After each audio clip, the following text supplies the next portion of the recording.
Hey, what is up, everybody? Platform Disciple here, and we are counting down to the tournament, which starts today. And that's JG Snowboarders monthly tournament. So if you're not participating in this one, you will probably get a chance to participate in a future one. And I'm going to show you what I'm going to play and briefly talk about that. Just briefly, because you're going to be seeing a lot of it. But I am playing this Grimmish deck. And I think some people think of the Grimmish deck as maybe kind of troll. I think it is one of the best decks in the game. That's why I'm playing it. I am not playing it because I think it's a funny goof. I am playing it because I am making an honest effort to win the tournament. So that's some background there. And when we go back on the recording, I will either look like a goofball for thinking that this was going to work out, or I will look like a genius for being the only person playing the Grimmish Smorc deck. But anyways, the kind of thesis of the deck is to use Evellee to swap our 1-drops, specifically this Waste Chucker that we start with in the command zone, for Grimmish, who is arguably the most overstated card for its cost. Grimmish kills players very fast, but if he dies or you lose control of him, you lose the game. So he's a very high risk, high reward card. However, we can mitigate some of that risk because we can use Evellee a second time to swap Grimmish out for one of our 3-drops. And for our 3-drops, we have Profane Critter and Infected Devil. Profane Critter hits really hard, hits defense zones really hard, and Infected Devil is just a really all-around solid character, and being able to put it right onto the battlefield is very nice. Also notable, and there's a reason why we're running an Infected Devil in the command zone as well, is that when Infected Devil dies the first time, it turns undead, but it retains that cost of 3. So we can swap a 3-cost, already has died once, Infected Devil to get Hinekri Growing Board. So that's climbing up our Evellee line. We don't usually swap out Hinekri. If we did, it would give us Once Was Clean, which is not a huge advantage. But the reason we're running Once Was Clean is it hits harder than anything else. It also can defend in a pinch. And in a really interesting scenario, this is our surprise card. Zach as our 6-drop. We can swap Once Was Clean, which has haste, so they can't see it, for Zach, which effectively gives Zach haste. And Zach is just an absolutely insane defender. That if we manage to play against an aggro deck, and we get Zach out, we probably win the game if we get Zach off of Once Was Clean. The rest of the deck is just our aggressive 1-drops, Rock Chucker, Waste Chucker. Waste Chucker's notable because it turns on Exile on some cards. Ixxi. We also have Glimpse the Nightmare. We're running this because Evellee makes it so our hand doesn't matter often. So if we can trigger an exile effect off of Glimpse the Nightmare, or even just throw it out to get a slightly discounted card, that's a big help. In our 2-drop slots, we have Demonize, which is just really solid removal against kind of pesky characters. Mark of the Demon, also reasonable removal, but we can use it aggressively to push for more damage. 3-drop slot, other than the characters we've already talked about, we have Puppet the Feeble, again, a very aggressive card. This is a card that pushes for damage without actually giving you a board advantage. And we are just trying to close out the game as fast as possible. So that's very much in line with what we're trying to do. And the final card in the deck is Scramble, which we're running as a 1-of in the main deck.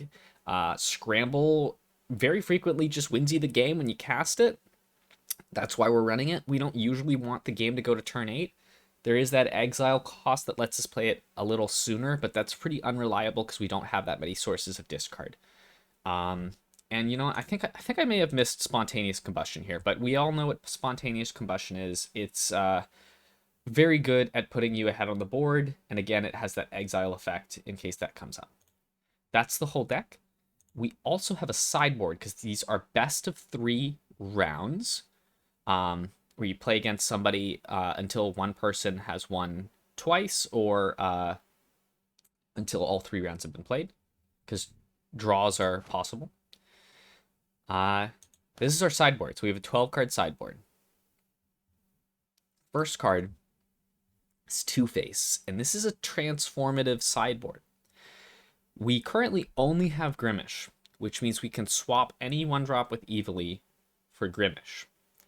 If we are in a match where running Grimmish is too high risk, we can swap in Two-Face. And the advantage to doing that is that our opponent may swap in things to try to deal with Grimmish, not knowing that we're going to swap in Two-Face. And Two-Face is also a great card to send away with Evellee, because if Two-Face takes some damage, you can get rid of it before it dies and your opponent gains control of it. So that's Two-Face.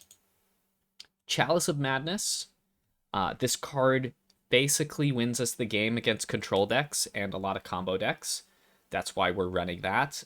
It is a really, really hard counter to a lot of control decks. I don't expect to see a lot of control decks today, to be honest, judging by what I've seen people playing online. I think I might be Infinity War's biggest control player, and I'm not playing control today.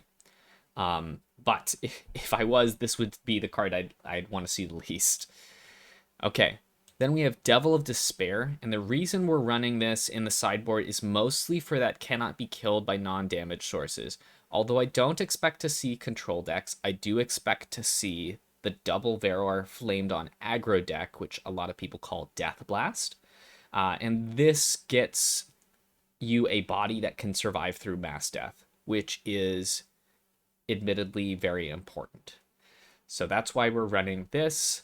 And again, we can pull it out of our deck with Evellee.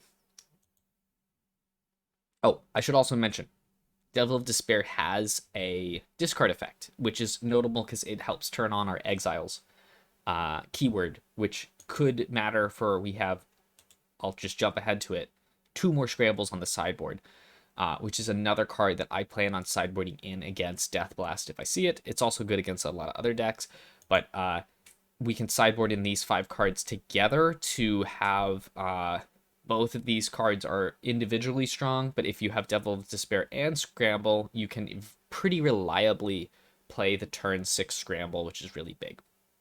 Okay.